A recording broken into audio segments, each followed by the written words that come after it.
பிரியமானவர்களே, ஆண்டவர் இயேசு கிறிஸ்துவின் நாமத்தினாலே இந்த நாளின் தியான நேர நிகழ்ச்சிக்கு உங்களை அன்போடு கூட அழைக்கின்றேன். கிறிஸ்தவ வாழ்வு என்பது பல வேளைகளில் உபத்திரவமும் பாடுகளும் நிறைந்த ஒரு வாழ்வாய் இருக்கின்றது. பொதுவாக தேவனுடைய பிள்ளைகளை பார்த்து உங்களுக்காக நாங்கள் எந்த காரியத்திற்காக ஜெபிக்க வேண்டும் என்று சொன்னால் உடனடியாய் சொல்லுவார்கள், நான் அதிகமான போராட்டத்தில் இருக்கிறேன், உபத்திரவத்தில் இருக்கிறேன், என் உபத்திரவம் நீங்கும்படி ஜெபம் செய்யுங்கள் என்று சொல்லுவார்கள். தேவனுடைய பிள்ளைகளுக்கு மட்டுமல்ல, உலகத்தில் உள்ள அநேகர் கூட ஆண்டவரை அறியாதவர்களாய் இருந்தாலும் அவர்களுக்கும் பலவித உபத்திரவங்கள் வருகிறதை நாம் பார்க்கின்றோம். ஏனெனில் இந்த உலகம் ஒரு பொல்லாத உலகம். வேத வசனம் சொல்லுகிறது, எல்லா பொல்லாங்கிருந்தும் நம்மை ரட்சிக்கும்படிதான் இயேசு கிறிஸ்துவை பூமிக்கு அனுப்பினார் என்று. இந்த உலகம் பிசாசின் ஆளுகையின் கீழ் இருக்கிறபடினால், பிசாசுக்கு ஒப்பு கொடுக்கப்பட்டிருக்கிறபடினால், பிசாசானவன் அவன் எல்லா ஜனங்களையும் வேதனைப்படுத்தும்படி, பாடுகளுக்கு உட்படுத்தும்படி பலவிதமான சோதனைகளையும் போராட்டங்களையும் உபத்திரவங்களையும் அனுமதிக்கின்றான். ஆனால் தேவனை அறிந்த பிள்ளைகளுக்கு உபத்திரவம் எப்பொழுதுமே ஆசீர்வாதத்தை தான் கொண்டு வரும். உபத்திரவத்தினால் உண்டாகிற ஆசீர்வாதம், அதுதான் இன்றைக்கு என்னுடைய செய்தியின் தலைப்பு. உங்கள் வாழ்வில் நீங்கள் கடந்து செல்கிற சகல உபத்திரவங்களினாலும் தேவன் உங்களுக்கு ஆசீர்வாதத்தை கொடுப்பார் என்றுதான் இன்றைக்கு நான் உங்களோடு கூட பேச விரும்புகின்றேன். என்னோடு கூட ஏசாயா தீர்க்க தரிசன புத்தகம் 48ஆம் அதிகாரம் 10வது வசனத்தை நீங்கள் வாசியுங்கள். இதோ உன்னை புடமிட்டேன், ஆனாலும் வெள்ளியைப் போலல்ல, உபத்திரவத்தின் குகையிலே உன்னை தெரிந்து கொண்டேன். என் நிமித்தமே அப்படி செய்வேன். என் நாமத்தின் பரிசுத்தம் எப்படி குலைக்கப்படலாம்? இந்த 2 வசனங்களும் எதை சொல்லுகிறது? இதோ உன்னை புடமிட்டேன், உபத்திரவத்தின் குகையிலே உன்னை தெரிந்து கொண்டேன் என்று. என் நிமித்தமே அப்படி செய்தேன் என்று ஆண்டவர் சொல்லுகின்றார். அப்படி என்றால் உபத்திரவத்தை ஒவ்வொரு தேவனுடைய பிள்ளையின் வாழ்விலும் தேவன் அனுமதிக்கிறதுக்கு ஒரு நோக்கம் உண்டு. அது அவர் நிமித்தமே. அவருடைய நாமம் பரிசுத்தப்படும்படி, உங்கள் வாழ்வில் ஆண்டவருடைய நாமம் மகிமைப்படும்படிதான் ஆண்டவர் உபத்திரவத்தை அனுமதிக்கின்றார். ஆகவே இந்த செய்தியை கேட்பதற்கு முன்பதாகவே உங்கள் இருதயத்தை திடப்படுத்தி கொள்ளுங்கள். என் வாழ்வில் நடந்த இந்த காரியங்கள் சகலமும் நன்மைக்கு ஏதுவாக, இந்த உபத்திரவம் ஆண்டவருடைய நாம மகிமைக்கு ஏதுவாக மாறும் என்ற ஒரு விசுவாசத்தோடு கூட என் செய்தியை நீங்கள் கவனிக்க வேண்டும் என்று சொல்லி நான் விரும்புகின்றேன். உபத்திரவத்தினால் வருகின்ற 4 ஆசீர்வாதங்களை குறித்துத்தான் இன்றைக்கு உங்களோடு கூட நான் பேச விரும்புகின்றேன். முதலாவதாக ரோமருக்கு எழுதின நிருபம் 5ஆம் அதிகாரம் 3வது வசனத்தை நான் வாசிக்க விரும்புகின்றேன். இந்த வசனம் சொல்லுகிறது, உபத்திரவம் உங்கள் வாழ்வில் பொறுமையை கொண்டு வரும் என்று. ரோமர் 5:3. அது மாத்திரமல்ல, உபத்திரவம் பொறுமையையும், பொறுமை பரீட்சையையும், பரீட்சை நம்பிக்கையும் உண்டாக்குகிறது என்று நாங்கள் அறிந்து உபத்திரவங்களிலேயும் மேன்மை பாராட்டுகிறோம். உபத்திரவம் பொறுமையையும், பொறுமை நம்பிக்கையும் உண்டாக்கும் என்று இந்த வேத வசனம் சொல்லுகின்றது. உபத்திரவத்தை தேவன் அனுமதித்ததற்கு நோக்கம் என்ன தெரியுமா? உங்கள் வாழ்வில் பொறுமை உண்டாக வேண்டும் என்று. ஏன்? பொறுமை என்பது கிறிஸ்துவின் சுபாவம். அந்த சுபாவத்தை தன்னுடைய பிள்ளைகளுக்குள் கொடுக்கும்படியாகத்தான் ஆண்டவர் உபத்திரவத்தை அனுமதிக்கின்றாராம். இதையே ரோமருக்கு எழுதின நிருபம் 12ஆம் அதிகாரம் 12ஆம் வசனத்தில், நம்பிக்கையிலே சந்தோஷமாயிருங்கள், உபத்திரவத்திலே பொறுமையாயிருங்கள் என்று பவுல் எழுதுகின்றார். முந்தின வசனம் சொல்லுகிறது, உபத்திரவம் பொறுமையையும், பொறுமை நம்பிக்கையும் உண்டாக்கும் என்று அறிந்து உபத்திரவங்களில் மேன்மை பாராட்டுங்கள் என்று சொல்லுகிறது. 12:12 சொல்லுகிறது, உபத்திரவத்திலே பொறுமையாயிருங்கள், நம்பிக்கையிலே சந்தோஷமாயிருங்கள் என்று சொல்லுகிறது. அப்படி என்றால் இதன் பொருள் என்ன? உபத்திரவம் வரும்போது பொறுமையாயிருங்கள், சந்தோஷமாயிருங்கள், நம்பிக்கையாயிருங்கள், மேன்மை பாராட்டுங்கள். இதுதான் இந்த 2 வசனங்களும் நமக்கு கற்றுக் கொடுக்கிற பாடம். அன்னாள் என்ற ஒரு பெண்ணை குறித்து நாம் பலமுறை கேள்விப்பட்டிருக்கிறோம், வேதத்திலே வாசித்திருக்கிறோம். அந்த பெண்ணுடைய வாழ்க்கையிலே மகா பெரிய ஒரு உபத்திரவம். என்ன உபத்திரவம்? யாரும் அவளை உபத்திரவப்படுத்தவில்லை. அவள் வாழ்வில் ஒரு குறை. அந்த குறையின் நிமித்தம் அவள் குடும்பத்தில் இருந்த அவள் சகோதரியே அவளை பரிகசிக்கும் நிலைமைக்கு தள்ளப்பட்டாள். ஒவ்வொரு நாளும் பெனினாள் அன்னாளை தேவையற்ற வார்த்தைகளை சொல்லி பேசும் பொழுது அன்னாளின் உள்ளம் உடைந்து போனது. வேதத்தில் ஒரு இடத்தில் கூட அன்னாள் அவளுக்கு மறுமொழியாக எதையாகிலும் சொன்னார் என்று சொல்லி நாம் வாசிக்க முடிகிறதில்லை. ஏனெனில் இந்த உபத்திரவம் அன்னாளுக்குள் பொறுமையை கொண்டு வந்தது. நான் இன்னும் காத்திருப்பேன், ஆண்டவர் எனக்கு கட்டாயம் செய்வார், ஒரு நாள் எனக்கு ஒரு பிள்ளை கொடுப்பார், அப்பொழுது இந்த நிந்தை மாறும், இந்த உபத்திரவம் நீங்கும் என்று பண்பட்ட அன்னாளின் இருதயம் பொறுமையாயிருந்தது. என் அன்பு சகோதரிகளே, என் அன்பு சகோதரர்களே, என் அன்பு வாலிப பிள்ளைகளே, உங்கள் வாழ்விலே நீங்கள் உபத்திரவங்களின் வழியாய் கடந்து செல்லும் பொழுது மனம் பதறி தேவனை தூஷித்து விடாதிருங்கள். மனம் பதறி தேவனிடத்தில் தேவையற்ற வார்த்தைகளை பேசி விடாதிருங்கள். மனம் பதறி இதற்கு காரணம் நீதான் என்று மனைவி கணவனையும் கணவன் மனைவியையும் குற்றம் சாட்டி விடாதிருங்கள். பிள்ளைகள் நீங்கள் அனுபவிக்கிற உபத்திரவங்களிலே பெற்றோரை பழி சாட்டாதிருங்கள். ஏன் என்னை பெற்றீர்கள், நான் ஏன் இப்படி பிறந்தேன் என்றெல்லாம் ஒருபோதும் பெற்றோருக்கு விரோதமாய் பேசக்கூடாது. பெற்றோரே பிள்ளைகளை பார்த்து உன்னால் தான் எனக்கு இந்த உபத்திரவம் என்று மனம் பதறி பேசிவிடாதிருங்கள். உபத்திரவத்தில் பொறுமையோடு இருங்கள், நம்பிக்கையோடு இருங்கள், ஜெபம் செய்யுங்கள். இந்த உபத்திரவம் மாற வேண்டும் என்று விண்ணப்பம் செய்யும் பொழுது ஆண்டவர் உபத்திரவத்தை மாற்றுவார். உபத்திரவம் அன்னாளுக்குள் பொறுமையை கொண்டு வந்தது, நம்பிக்கையை கொண்டு வந்தது, கடைசியில் சந்தோஷத்தை கொண்டு வந்தது.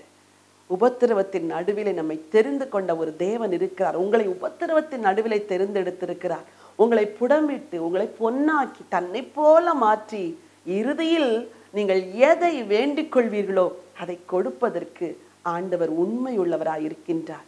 உபத்திரவம் தருகின்ற முதல் ஆசீர்வாதம் உங்கள் வாழ்வில் நீடிய பொறுமை. இரண்டாவதாக, உபத்திரவம் உங்களை நேர்வழியில் நடத்தும்.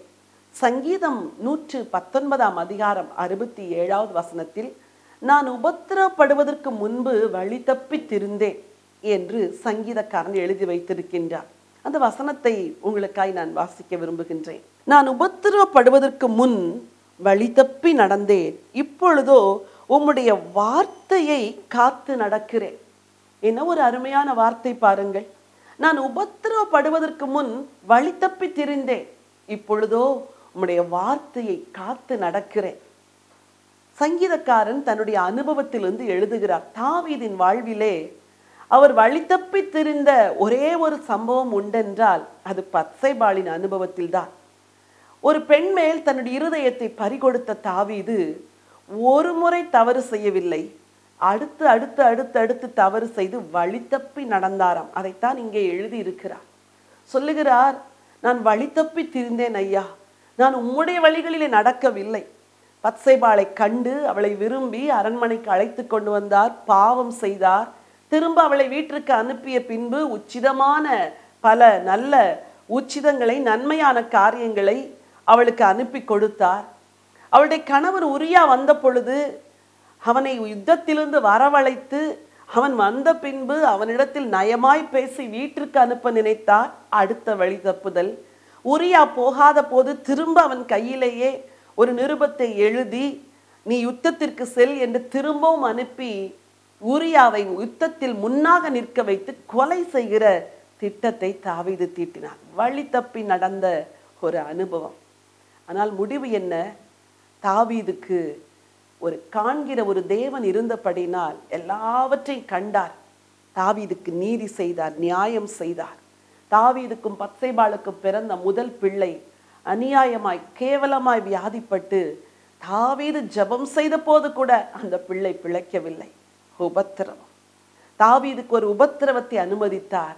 அதன் பிறகு தாவீது இதை போன்ற எந்த பாவங்களிலும் ஈடுபட்டதாக வேதம் பதிவு செய்யவில்லை. என் அன்பு வாலிப பிள்ளைகளே, நீங்களும் கூட ஒரு குறிப்பிட்ட காரியத்தில் வழி தப்பி திரிய ஆரம்பிப்பீர்கள் என்றால் பிசாசானவன் அடுத்தடுத்து உங்களை வழி தப்பி திரிய வைப்பான். அந்த வழியை மறைப்பதற்கு ஒரு பொய்யை சொல்லுவீர்கள் என்றால் பிசாசு அடுத்தடுத்து உங்களை பொய் சொல்ல வைத்து கொண்டே இருப்பான். ஒரு காரியத்தை மறைப்பதற்கு நீங்கள் ஒரு தவறை செய்யும் பொழுது அடுத்த தவறுக்கு நேராய் நடத்தப்படுகிறீர்கள். அதை எடுத்து அடுத்த தவறுக்கு நேராய் நடத்தப்படுகிறீர்கள். வழி தப்பி தேவன் பார்த்து கொண்டே இருப்பார். ஒரு நேரம் வரும், தேவன் குறுக்கிடுவார், உங்கள் வாழ்க்கையில் இடைப்படுவார். நீங்கள் தப்பிச் செல்ல முடியாதபடி நெருக்கத்தை கொடுப்பார், உபத்திரவத்தை கொடுப்பார். அப்பொழுதுதான் நீங்கள் மனம் திரும்புவீர்கள். உபத்திரவத்தை கொடுத்து தேவன் உங்களை திருப்புவதற்கு முன்பதாக இப்பொழுதே மனம் திரும்பி விடுகிறது எவ்வளவு நல்லதல்லவா? என் அன்பு பிள்ளைகளே, என் அன்பு சகோதரர்களே, என் அன்பு சகோதரிகளே, உங்கள் வழியை சற்று சிந்தித்து பாருங்கள். உபத்திரவப்படும் பொழுது, ஆண்டவரே, நான் உமக்கு பிரியமா இருக்கிறேனா? உம்மை நேசிக்கிறேனா? உம்மை தேடுகிறேனா? உமக்கு கொடுக்கிறேனா? உமக்கு ஊழியம் செய்கிறேனா? நீர் கொடுத்தவற்றுக்கு நன்றியா இருக்கிறேனா? மற்றவர்களோடு உள்ள உறவிலே நான் சீரா இருக்கிறேனா? அன்பு காட்டுகிறேனா? மன்னிக்கிறேனா? மறக்கிறேனா? என்றெல்லாம் வழிகளை சீர்தூக்கி பார்த்தால் உபத்திரவத்துக்கு தப்புவிக்கப்படுவீர்கள். இங்கே சங்கீதக்காரன் எழுதியது போல, நான் வழி தப்பி திரிந்தேன், இப்பொழுதோ உம்முடைய பிரமாணங்களை கை கொள்ளுகிறேன் என்று சொல்லுகிறார். உபத்திரவத்தின் குகையிலே தெரிந்தெடுத்த தேவன் உங்களை ஏன் உபத்திரவத்தை வழியாய் நடக்க செய்தார் தெரியுமா? வழி தப்பி திரிகிற வாழ்க்கையிலிருந்து உங்களை எடுத்து நேர்வழியாய் நடத்தும்படி. எனவேதான் உபத்திரவத்தின் நாட்களில் வேத வசனங்களை அதிகமாய் தியானிக்க வேண்டும். கர்த்தருடைய வார்த்தையை கேட்க வேண்டும். அந்த வசனத்தின் மூலமாய் தேவன் உங்களோடு கூட பேசுவார், இடைப்படுவார், ஏதில் தவறினீர்கள் என்பதை உணர்த்தி திருத்துவார், திருப்புவார், திரும்ப ஆசீர்வதிப்பார். மூன்றாவதாக உபத்திரவம் கொடுக்கின்ற இன்னொரு ஆசீர்வாதத்தை 2 தெசலோனிக்கேயர் 1ஆம் அதிகாரம் 6வது வசனத்திலே நாம் வாசிக்கின்றோம். 2 தெசலோனிக்கேயர் 1:6. உங்களை உபத்திரவப்படுத்துகிறவர்களுக்கு உபத்திரவத்தையும், உபத்திரவப்படுகிற உங்களுக்கு எங்களோடே கூட இளைப்பாறுதலையும் பிரதிபலனாக கொடுப்பது தேவனுக்கு நீதியாயிருக்கிறதே. இங்கே பவுல் தெசலோனிக்கே சபைக்கு எழுதும் பொழுது எழுதுகின்றார், உங்களை உபத்திரவப்படுத்துகிறவர்களுக்கு தேவன் உபத்திரவத்தை கொடுப்பார். உபத்திரவப்படுகிற உங்களுக்கு எங்களோடு கூட இளைப்பாறுதலை கொடுப்பார். தேவன் உபத்திரவப்படுகிற உங்களுக்கு இளைப்பாறுதலை வாக்கு பண்ணுகிறார். ஆண்டவர் நீதியுள்ளவர், இரக்கம் உள்ளவர். உபத்திரவத்திற்கு ஒரு காலத்தை நியமித்து வைத்திருக்கிறார். யோபுவுக்கு ஒரு குறிப்பிட்ட காலம் உபத்திரவம், தாவீதுக்கு ஒரு குறிப்பிட்ட காலம் உபத்திரவம். ஒவ்வொரு தேவனுடைய பிள்ளைகளுக்கும் அந்த உபத்திரவத்திற்கு ஒரு காலத்தை நியமித்து வைத்தார். இஸ்ரவேல் ஜனங்கள் தேவனுக்கு விரோதமாய் பாவம் செய்து சிறைப்பட்ட பொழுது 70 ஆண்டுகள் உபத்திரவப்பட்டார்கள். எகிப்திலே 400 வருஷம் உபத்திரவப்பட்டார்கள். அவருடைய திராணிக்கு மிஞ்சி தேவன் சோதிக்கவில்லை. உபத்திரவத்தின் பின்னாக ஒரு இளைப்பாறுதலை ஆண்டவர் கொடுத்தார். என் மருத்துவ கல்லூரி படிப்பை முடித்த பின்பு ஒரு சிறிய மருத்துவமனையை வைத்து நடத்த ஆண்டவர் உதவி செய்தார். அந்த மருத்துவமனைக்கு அருகில் உள்ள ஒரு குடும்பத்தில் ஆண்டவரை அறியாத ஒரு குடும்பத்தார் வசித்து வந்தார்கள். அவர்களுக்கு ஒரு பெண்மகள், மிகவும் அழகுள்ளவள், சிவந்த மேனியுடைய அந்த மகள் சற்று மூளை வளர்ச்சி குறைவாக இருந்ததினாலே அவளுடைய பெற்றோர் அவளை வைத்து பராமரிப்பதில் மிகவும் கஷ்டப்பட்டார்கள். திடீரென்று அந்த பெண்ணுக்கு வலிப்பு வியாதி வந்துவிடும். இரவிலே 12 மணி இருக்கும் பொழுது அவர்கள் தூக்கி கொண்டு ஓடி வருவார்கள், அலறிக்கொண்டு வருவார்கள். அவளுக்கு வருகிற அந்த ஃபிட்ஸை பார்க்கும் பொழுது அது மிக பயங்கரமாக இருக்கும். எத்தனையோ இரவுகள் அந்த தகப்பனும் தாயும் இரவில் 12 மணி, இரவில் 2 மணி, அதிகாலை 4 மணி என்றெல்லாம் அந்த பிள்ளையை தூக்கி கொண்டு ஓடி வருவார்கள். எத்தனையோ நாட்கள் அந்த மகளுக்கு நான் வைத்தியம் செய்தேன். ஒரு நாள் ஆண்டவரின் இடத்தில் பேசினார். ஆகவே அந்த பெற்றோரை அழைத்து, இந்த வியாதிக்கு மூல காரணங்கள் பல இருந்தாலும் விடுதலை கொடுக்கிற ஒரு ஆண்டவர் இருக்கிறார், நீங்கள் அவரை இரட்சகராய் ஏற்றுக்கொள்ளுங்கள், உங்கள் மகளுக்காக நானும் ஜெபம் செய்கிறேன், நீங்களும் ஜெபம் செய்யுங்கள், ஆண்டவர் விடுதலை தருவார் என்று அந்த பெற்றோருக்கு சொன்ன பொழுது கண்ணீரோடு அந்த பெற்றோர்கள் ஆண்டவர் இயேசுவை இரட்சகராய் ஏற்றுக்கொண்டார்கள். அந்த மகளை ஆண்டவருக்கு ஒப்பு கொடுத்தார்கள். அந்த மகளை ஆண்டவருக்கு ஒப்பு கொடுத்த நாளிலிருந்து ஆலயத்துக்கு வந்து தேவனை சேவிக்க ஆரம்பித்தார்கள். என்றைக்கு தங்கள் வாழ்க்கையை கர்த்தருக்கு ஒப்பு கொடுத்தார்களோ அன்றிலிருந்து அந்த மகளுக்கு அந்த ஃபிட்ஸ் வியாதி, அந்த வலிப்பு வியாதி கொஞ்சம் கொஞ்சமாய் குறைய ஆரம்பித்து ஆண்டவர் அந்த பிள்ளைக்கு விடுதலை கொடுத்தார். நான் காலையிலே என்னுடைய மருத்துவமனைக்கு செல்லும் பொழுது திறப்பதற்கு முன்பதாகவே அவள் வந்து வாசலில் அமர்ந்திருப்பாள். அந்த பிள்ளை படிக்காத ஒரு பெண்ணாய் இருந்ததினாலே அவள் பள்ளிக்கு செல்லவில்லை. ஆனால் அவள் நான் வரும் முன்னே அங்கே எனக்கு காத்திருப்பாள், நான் உங்களை பார்ப்பதற்காக காத்திருக்கிறேன் என்று தன்னுடைய அழகான மொழிகளினால் பேசுவாள்.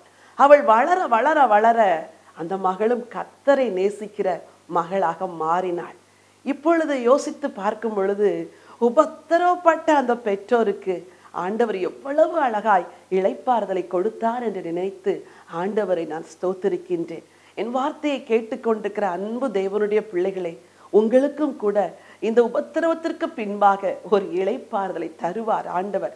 என் அன்பு சகோதரி, வெளியே சொல்ல முடியாத உபத்திரவங்களை உள்ளத்திற்குள் சுமந்து நீங்கள் அங்கலாய்க்கிற உங்கள் அங்கலாய்ப்புகளை ஆண்டவர் அறிந்திருக்கிறார். இந்த உபத்திரவம் உங்களுக்கு ஒரு இளைப்பாறுதலை கொண்டு வரும். இங்கே அநியாயமாய் உபத்திரவப்படுத்துகிறவர்களுக்கு உபத்திரவத்தை கொடுப்பேன் என்று ஆண்டவர் சொல்லுகிறார். நீங்கள் பழிவாங்க நினைக்க வேண்டாம், நீங்கள் திரும்ப ஏதாவது பதில் செய்ய வேண்டும் என்று நினைக்க வேண்டாம். ஒரு தாவீது தன்னை துரத்தி வந்த, தன்னை வேட்டையாடி வந்த சவுலுக்கு விரோதமாய் எதுவுமே செய்யவில்லை. ஏற்ற வேளை வந்தது, தேவனே சவுலின் வாழ்க்கையில ஒரு நியாய தீர்ப்பை செய்தார். உங்களை யார் உபத்திரவப்படுத்துகிறார்களோ அவர்களுக்கு விரோதமாய் ஒன்றுமே பேசாமல் மௌனமாய் இருங்கள். ஆண்டவர் உங்களுக்கு இளைப்பாறுதலை தருவார். அவர்களை தேவன் பார்த்து கொள்ளுவார். உபத்திரவத்தின் மூன்றாவது ஆசீர்வாதம் தேவன் தருகின்ற இளைப்பாறுதல். அந்த இளைப்பாறுதல் நிச்சயமாய் உங்களுக்கும் உண்டு. நான்காவதாக உபத்திரவம் தருகின்ற இன்னொரு ஆசீர்வாதம் அதிக நித்திய கன மகிமை. 2 கொரிந்தியர் 4ஆம் அதிகாரம் 17ஆம் வசனத்தை உங்களுக்காய் வாசிக்க விரும்புகின்றேன். மேலும் காணப்படுகிறவைகளை அல்ல, காணப்படாதவைகளை நோக்கி இருக்கிற நமக்கு அதி சீக்கிரத்தில் நீங்கும் லேசான நம்முடைய உபத்திரவம் மிகவும் அதிகமான நித்திய கன மகிமையை உண்டாக்குகிறது. இந்த வசனம் எவ்வளவு அருமையாய் சொல்லுகிறது பாருங்கள். மேலும் காணப்படுகிறவைகளை அல்ல, காணப்படாதவைகளை நோக்கி இருக்கிற நமக்கு அதிசீக்கிரத்தில் நீங்கும் லேசான இந்த உபத்திரம். என்ன அருமையான ஒரு வார்த்தை. ஒருவேளை உங்களுக்கு உபத்திரவங்கள் 6 மாதங்களா இருக்கலாம், 1 வருஷமா இருக்கலாம், சிலருக்கு 5 வருஷமா இருக்கலாம், சிலருக்கு 30 வருஷமா இருக்கலாம். ஆனால் வேதம் சொல்லுகிறது அதி சீக்கிரத்தில் நீங்கும் இந்த லேசான உபத்திரம். பிரியமானவர்களே, நீங்கள் நினைக்கிறீர்கள் இது மகா பெரிய உபத்திரம் என்று. மகா பெரிய உபத்திரம் இப்பொழுதல்ல, அது அந்தி கிறிஸ்துவின் நாட்களில் தான் மகா பெரிய உபத்திரவம். இப்பொழுது இருக்கிறதெல்லாம் லேசான உபத்திரவம்.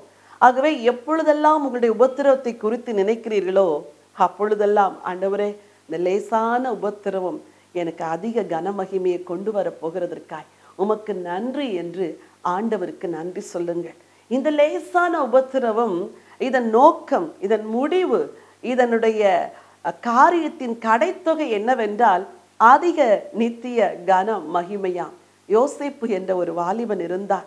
அவனுக்கு இள வயதில் வந்த அந்த உபத்திரவங்கள் நிச்சயமாகவே அவனால் தாங்கிக் கொள்ள முடியாததா இருந்து. ஏனெனில் அவன் ஒரு இளைஞன். ஆனால் அவனுக்கு ஆண்டவர் வைத்த கன மகிமையை பாருங்கள். எகிப்து முழுவதற்கும் அவனை அதிபதியாய் உயர்த்தினார். அந்த லேசான உபத்திரவத்தை யோசேப்பு பொறுமையாய் சகித்ததினாலே அவருடைய வாழ்வில் அதிகமான நித்திய கன மகிமை உண்டாயிற்று. ஒரு தனி மனிதனுடைய உபத்திரவம் ஒரு பெரிய சமுதாயத்தையே வாழ வைத்தது. இன்றைக்கு உங்களுக்கு வந்திருக்கிற இந்த உபத்திரவம் அநேகரை வாழ வைக்கும்படி தேவன் இன்றைக்கு இதை உங்களுக்கு அனுமதித்திருக்கிறார். ஆகவே இந்த உபத்திரவத்தில் சந்தோஷமாயிருங்கள், உபத்திரவத்தில் பொறுமையாயிருங்கள், எல்லாவற்றையும் ஜெபத்தின் மூலம் தேவனுக்கு தெரியப்படுத்துங்கள். நிச்சயமாகவே உங்களுக்கும் ஆண்டவர் அதிக நித்திய கனமகிமையை கொடுப்பார். உபத்திரவத்தின் 4 ஆசீர்வாதங்களை இன்றைக்கு உங்களோடு கூட பகிர்ந்து கொண்டேன். உபத்திரவம் உங்களுக்கு நீடிய பொறுமையை தரும். உபத்திரவம் உங்களை நேர்வழியில் நடத்தும். உபத்திரவம் உங்களுக்கு இளைப்பாறுதலை தரும். உபத்திரவம் உங்களுக்கு அதிக நித்திய கன மகிமையை தரும். உபத்திரவத்தில் பொறுமையாயிருங்கள். உபத்திரவத்தில் வேதத்தின் வசனங்களை தியானித்து உங்கள் வழியை சீர்படுத்துங்கள். உபத்திரவத்தில் ஜெபம் செய்யுங்கள். ஆண்டவர் இளைப்பாறுதலை கொடுப்பார். உபத்திரவத்தை சகியுங்கள். அதிக நித்திய கன மகிமையை பெற்றுக்கொள்வீர்கள். உங்களுக்காய் ஜெபிக்கட்டுமா? அன்பின் ஆண்டவரே, பரலோக பிதாவே, என்னுடைய வார்த்தையை விசுவாசத்தோடு கேட்ட உம்முடைய பிள்ளைகளுக்காக விசேஷமாய் இந்த நாளில் நான் ஜெபிக்கின்றேன். ஆண்டவரே, நம்பிக்கையிலே சந்தோஷமாய் இருங்கள். உபத்திரவத்திலே பொறுமையாய் இருங்கள் என்று சொல்லி எங்களோடு கூட பேசினீரே. உபத்திரவத்தின் குகையில் உன்னை தெரிந்து கொண்டேன் என்று சொன்னீரே. உமக்கு கொடான கொடி ஸ்தோத்திரம். இன்றைக்கும் ஆண்டவரே, பலவிதமான உபத்திரவங்களின் வழியாய் கடந்து செல்கிற உம்முடைய பிள்ளைகளுக்காக உம்முடைய அடியாள் இன்றைக்கு திறப்பில் நின்று நான் ஜெபம் செய்கிறேன் அப்பா.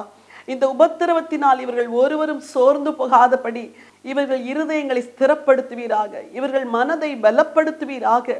ஒருவரும் இந்த உபத்திரவத்தினால் நான் மறித்து விட வேண்டும் என்று சொல்லி நினைக்காதபடிக்கு நம்பிக்கையின் தேவனை நோக்கி பார்க்க நீர் உதவி செய்யும்படியா ஜெபிக்கிறேன் ஐயா. இந்த உபத்திரவத்தை தாங்குவதற்கு பலனை தாரும். இந்த உபத்திரவத்திலிருந்து தப்புவிப்பதற்கு வழியை உண்டு பண்ணும்படியா ஜெபிக்கிறேன். விசேஷமாய் இந்த நாட்களில் உம்முடைய ஜீவனுள்ள வேத வசனங்களை கொண்டு உம்முடைய பிள்ளைகளை தைரியப்படுத்துவீராக, பலப்படுத்துவீராக, ஸ்திரப்படுத்துவீராக. வியாதியிலே உபத்திரவப்படுகிறவர்களுக்காய் ஜெபிக்கின்றேன். இந்த வியாதியிலிருந்து ஒரு பரிபூர்ண விடுதலை உம்முடைய பிள்ளைகளுக்கு வரட்டும் ஆண்டவரே. குமாரன் விடுதலை ஆக்கினால் மெய்யாகவே விடுதலை ஆவீர்கள் என்று சொல்லுகிறதே, அந்த மெய்யான விடுதலை இவர்களுக்கு வரட்டும். தனிமையிலே உபத்திரவப்படுகிறவர்களுக்காய் ஜெபிக்கிறேன் ஆண்டவரே. நீர் துணையாய் நின்று உம்முடைய பிள்ளைகளை கரம் பிடித்து நடத்தும்படியா ஜெபிக்கிறேன் அப்பா. இந்த உலகத்தில் ஞானம் இல்லாததினால், பலன் இல்லாததினால், ஐஸ்வர்யம் இல்லாததினால், நல்ல பின்னணி இல்லாததினால் உபத்திரவப்படுகிற வாலிப பிள்ளைகளுக்காய் ஜெபிக்கிறேன் ஆண்டவரே. ஒரு யோசேப்பை உயர்த்தின தேவ கரம் இந்த பிள்ளைகளை உயர்த்துவதாக, இந்த உபத்திரவம் அவர்களுக்கு அதிக நித்திய கனம் மகிமையை கொண்டு வரும்படியா ஜெபிக்கிறேன். விசேஷமாய் தங்கள் குடும்பத்தில் உள்ள பிள்ளைகளின் நிமித்தம், மன வளர்ச்சி குறைந்த பிள்ளைகளின் நிமித்தம், அங்கவீனமான பிள்ளைகளின் நிமித்தம், பலவீனமுள்ள பிள்ளைகளின் நிமித்தம், பாவத்திலே போராடி கொண்டிருக்கிற பிள்ளைகளின் நிமித்தம் அங்கலாய்க்கிற பெற்றோருக்காய் ஜெபிக்கிறேன் ஆண்டவரே. உம்முடைய வலதுகரம் கூட இருப்பதாக, இவர்களுக்கு நீடிய பொறுமையை கொடுப்பீராக, இந்த உபத்திரவத்தை சகிக்க இவர்களுக்கு பலனை தருவீராக தகப்பனே. சீக்கிரமாய் அதிசீக்கிரத்தில் நீங்கும் இந்த லேசான உபத்திரம் என்று சொன்னீரே, சீக்கிரமாய் இந்த உபத்திரவத்திலிருந்து விடுதலை கொடுத்து தகப்பனே இவர்கள் சந்தோஷமும் மகிழ்ச்சியும் காணும்படி உதவி செய்ய வேண்டும் என்று சொல்லி ஜெபிக்கிறேன். என் வார்த்தையை கேட்ட ஒவ்வொரு சகோதரனை, சகோதரியை, பிள்ளைகளை, குடும்பத்தாரை, ஊழியரை உம்முடைய கரத்திலே ஒப்புக் கொடுக்கிறேன். விசேஷமாய் ஊழியத்தில் உண்டான உபத்திரவத்தின் நிமித்தம் மனம் சோர்ந்திருக்கிற தேவதாசர்களுக்காய், தேவ பிள்ளைகளுக்காய் ஜெபிக்கிறேன் ஆண்டவரே. இவர்கள் நீர் பலப்படுத்துவீராக. அக்கினி 7 மடங்கு சூடாக்கப்பட்டாலும் அதன் நடுவில் நீர் இருக்கிறீர் என்பதை இந்த பிள்ளைகள் உணர்ந்து கொள்ள கிருபை தாரும் ஆண்டவரே. ஊழியத்திற்கு விரோதமாய் எத்தனை உபத்திரவங்கள் வந்தாலும் நீர் கடைசியிலே ஜெயம் கொடுப்பீர் என்ற ஒரு நம்பிக்கையோடு கூட உம்மை தொடர்ந்து பின்பற்ற இவர்களுக்கு உதவி செய்வீராக அப்பா. உமக்கு கோடான கோடி ஸ்தோத்திரம். எல்லை முழுவதும் உம்முடைய சமாதானம் இருக்கட்டும், உம்முடைய ஆளுகை இருக்கட்டும். உடைய பிள்ளைகளை ஆசீர்வதியும். இன்றைக்கும் குறிப்பிட்ட குடும்ப தேவைக்காய் ஜெபிக்கிற அந்த குடும்பத்தாருக்காய் ஜெபிக்கிறேன். பரலோகத்திலிருந்து இவர்களுக்கு பதில் வருவதாக. என்ன ஜெபத்திற்கு என்ன தயவை வேண்டியவர்கள் ஜெபிக்கிறார்களோ இன்றைக்கே அரசாங்க வாசல்கள் திறக்கப்படுவதாக. அதிகாரிகளின் கண்களிலே தயை கிடைக்க பண்ணுவீராக. இன்றைக்கே அவர்களுக்கு அந்த காரியம் சாங்ஷன் ஆகட்டும் ஆண்டவரே. நீர் கையெழுத்திடுவீராக. கர்த்தர் அப்படி செய்கிறதற்காய் கோடான கோடி ஸ்தோத்திரம். ஆசீர்வதியும், வழி நடத்தும். மீட்பெரும் இரட்சகருமாம் இயேசு கிறிஸ்துவின் நாமத்தில் வேண்டிக் கொள்கிறேன் ஜீவனுள்ள நல்ல பிதாவே, ஆமென். பிரியமானவர்களே, உபத்திரவம் உங்களை அழிப்பதற்கல்ல, உங்களை உருவாக்குவதற்கு, உங்களை உயர்த்துவதற்கு. ஆகவே உபத்திரவத்தில் பொறுமையாயிருங்கள், கர்த்தர் மேல் நம்பிக்கையாயிருங்கள். ஆதி சீக்கிரத்தில் நீங்கும் இந்த லேசான உபத்திரவம் உங்களுக்கு அதிக நித்திய கனமகிமை கொண்டு வரும். God bless you. இயேசுவின் இயக்கம் என்ற ஊழியம் இயேசுவின் அன்பையும் இயேசுவின் வார்த்தையையும் பூமியின் கடைசி மனிதனுக்கும் கொண்டு செல்ல வேண்டும் என்ற தரிசனத்தோடு ஸ்தாபிக்கப்பட்டதாகும். சகோதரர் டாக்டர் ஆண்ட்ரூ தேவ், சகோதரி டாக்டர் ஜெயராணி ஆண்ட்ரூ தேவ் குடும்பமாய் செய்து வரும் இவ்வூழியங்களின் மூலம் நற்செய்தி கூட்டங்கள், எழுப்புதல் முகாம், குடும்ப முகாம், வாலிபர் ஊழியங்கள், பெண்கள் ஊழியங்கள், சிட்டிலைட் ஜெபக்குழுக்கள், புத்தக ஊழியம், ஒளி நாடாக்கள், மருத்துவ சேவை, இவைகளோடு வேதாகம பயிற்சி கல்லூரி என 10 வகை ஊழியங்கள் இவ்வியக்கத்தின் மூலம் நடைபெற்று வருகின்றன. இந்த நிகழ்ச்சியின் மூலம் நீங்கள் பெற்ற ஆசீர்வாதங்களை எங்களுக்கு தெரியப்படுத்துங்கள். இந்த ஊழியத்தை உங்கள் ஜெபங்களாலும் காணிக்கைகளாலும் தாங்குங்கள். நீங்கள் எங்களோடு தொடர்பு கொள்ள வேண்டிய முகவரி பைபிள் கால்ஸ் 4/557 வலையாபதி சாலை, Mogappair east, Chennai 37, India. Contact number 919244448080 918939397739. Our email ID biblecalls@gmail.com. Our website www.thejesusmission.in, www.biblecalls.com. இந்த ஊழியத்தை உங்கள் பொருளாலும் காணிக்கையாலும் தாங்க அன்போடு அழைக்கிறோம். எங்கள் வங்கி விவரம்: Bible calls, account number 189010001658, Axis Bank, Chennai 7, IFS code UTIB 0000189. எமது நிகழ்ச்சிகளை தொடர்ந்து பைபிள் டிவி வெப் டிவியிலும் காணத் தவறாதீர்கள். Website www.bibletv.tv. இறைவன் இயேசு உங்களை ஆசீர்வதித்து காப்பாராக.